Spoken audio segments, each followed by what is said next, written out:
അങ്ങനെ വൈകുന്നേരം ആയപ്പോൾ ഞങ്ങളൊരു കല്യാണ റിസപ്ഷന് പോവാണ് കേട്ടോ. അവിടെ എത്തിയപ്പോൾ കുഞ്ഞോളൊരു ലെറ്റർ എഴുതിയിട്ട് പൊന്നുവിൻ്റെ കയ്യിൽ കൊടുത്തിട്ടുണ്ടായിരുന്നു. അവൾ സ്വന്തം എന്തോ എഴുതിയതാണ് കേട്ടോ. കുഞ്ഞോളെന്ന് പറയുന്നത് ഏട്ടൻ്റെ മോളാണേ. അങ്ങനെ അവിടെ എത്തിയപ്പോൾ രജിയേട്ടൻ മാല ഇട്ടിട്ടുണ്ടായിരുന്നു. പിന്നെ രഞ്ജിത്തേട്ടനും മാമനൊക്കെ മാല ഇട്ടിട്ടുണ്ട് എന്നാണ് കേട്ടോ ഞാൻ ആദ്യം വിചാരിച്ചത്.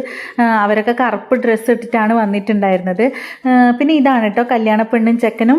അങ്ങനെ അവരുടെ ഫോട്ടോ എടുപ്പൊക്കെ കഴിഞ്ഞതിന് ശേഷം അവർ ഫുഡ് കഴിക്കാൻ വേണ്ടിയിട്ട് പോകായിരുന്നു കേട്ടോ. അപ്പോൾ ഇതാണ് മാളു, എൻ്റെ മാമൻ്റെ മോളാണ് കേട്ടോ. ഇവളുടെ ഹസ്ബൻഡിൻ്റെ അനിയൻ്റെ കല്യാണമാണ്. അനൂപ് എന്നാണ് പേര്, പെണ്ണിൻ്റെ പേര് സിത്താര എന്നാണ് കേട്ടോ. പിന്നെ കുടുംബത്തിലൊരു കല്യാണം ആകുമ്പോൾ എല്ലാവരും വരുമല്ലോ, അപ്പോൾ എല്ലാവരെയും ഒരുമിച്ച് കാണാമല്ലോ എന്നുള്ള സന്തോഷത്തിലാണ് കേട്ടോ ഞാൻ ചാടിത്തുള്ളി ഇങ്ങ് പോകുന്നത്.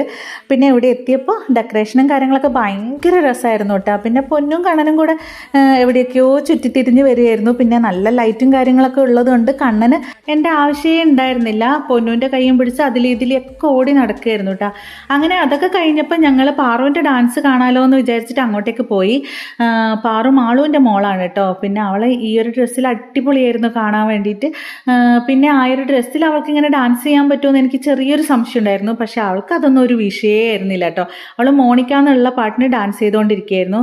അങ്ങനെ അതൊക്കെ കഴിഞ്ഞ് സജീവട്ടം കണ്ണനെയും കൊണ്ട് ഭക്ഷണം കഴിക്കാൻ വേണ്ടിയിട്ട് പോകാൻ വേണ്ടിയിട്ട് അങ്ങോട്ട് പോയതാണ് കേട്ടോ. അപ്പോഴത്തേന് വിജയേട്ടൻ്റെ കയ്യിൽ പെട്ടെന്ന് തന്നെ പോയി. എനിക്കത് ഭയങ്കര അത്ഭുതമായിട്ട് തോന്നിട്ടോ. കാരണം സാധാരണ അവൾ അങ്ങനെ എല്ലാവരുടെ കയ്യിലും പെട്ടെന്ന് അങ്ങ് പോകുന്നതല്ല, കുറച്ച് പരിചയമൊക്കെ ആയതിനു ശേഷം മാത്രമേ അങ്ങനെ പോകുള്ളൂ കേട്ടോ.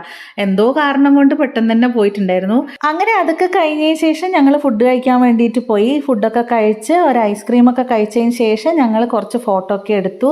പിന്നെ കുറേ കഥകളൊക്കെ പറഞ്ഞിരുന്നതിന് ശേഷം ഞങ്ങൾ തിരിച്ച് വീട്ടിലേക്ക് പോകാൻ വേണ്ടിയിട്ട് ഇറങ്ങിട്ടോ. അപ്പോഴത്തേന് അമ്മായിനെയും ബിബീനെയും അതുപോലെ അനുവിനെയൊക്കെ കണ്ടു. അങ്ങനെ കുറച്ച് നേരം അവരുടെ അടുത്തും വർത്താനമൊക്കെ പറഞ്ഞിരുന്നു. അതിനുശേഷം ഞങ്ങൾ തിരിച്ച് വീട്ടിലേക്ക് പോയി. അപ്പോൾ ഇത്രയേ ഉള്ളൂ. ടാറ്റാ.